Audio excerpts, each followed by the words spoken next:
Hello everyone, I just wanted to do a little clarification in case you need it.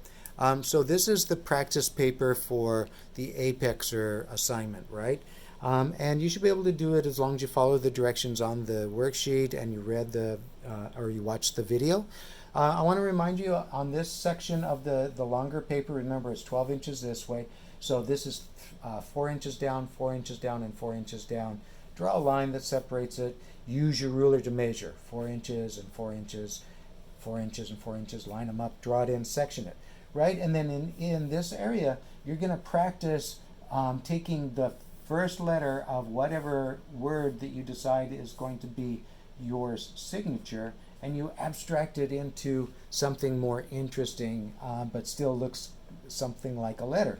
So this is the letter L, but now I've abstracted it. I've added another leg and another part of the L into the bigger part of the L. And look at these little L's. They create a design element that makes it just a little more interesting. I could do something like this and create something a little bit more decorative with the L, right?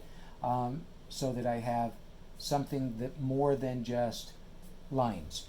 And then keep practicing in this area. Think about how you could take that L and make it more organic. That's still an L. Doesn't look anything like that L though, right? Abstraction means that you change things up.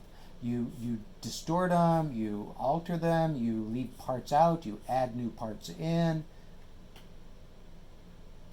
and you create something new out of it. So abstraction takes this and turns it into this. This is an L right here, that all of that. So you're filling up this part of the page with that practice.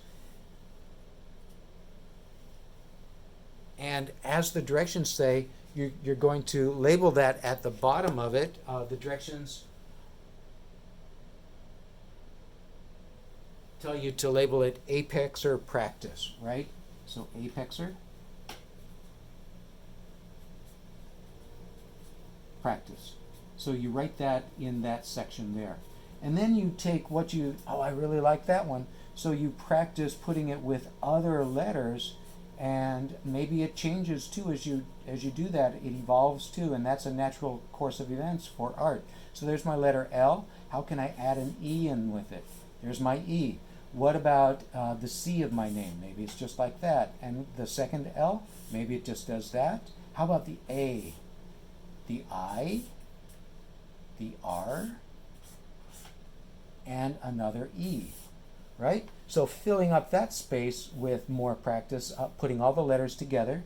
So you might not do it as big as I did, so you have room to do it. And then this one is name, my name, and it's a practice too. The third section is you come up with a signature. So maybe you like parts of this but not all of it. So you take the parts that you do like and you start coming up with a signature. You have to do 3 of them or more into this section.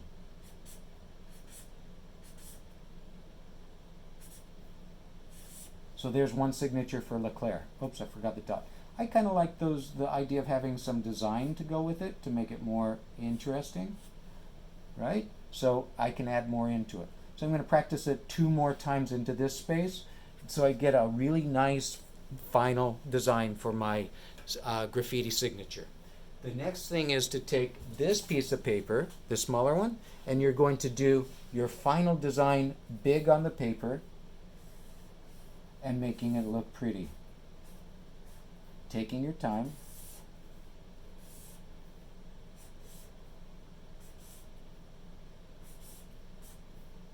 To create a signature that you are proud of and is visually interesting. So even if it changes from there to there, one continuous one that goes all the way to the end. So I'm bringing the letter E back into this space and to another L at the end of it. All right? So I've occupied some space and I brought it back in to fill up the space and make it more visually interesting. I can do even more to enhance that, right? So you're filling up the page, and then this one is going to be labeled at the bottom with your full name, printed it out. D.C. Leclerc printed out for me. You put your name, not mine. and this I'll say is period 0 since I don't have a 0 period. And then when you're all done, you put them side by side like this and take a photograph with your camera, with your phone camera. Have everything done, right? This is empty, it's not finished, so it needs to be finished first. Take one photograph of it, line it up so everything fits into the screen, and take that photo. Let me move my camera back just a bit. Take a really good, clean, clear photo. Let's see if I can pan back a little bit here. Nope, I can zoom in, but not pan back. But you're going to take one photo. You can tape it to a wall. If you put it on a table, make sure that it doesn't distort it. But I want to see all of your work in your photograph, okay?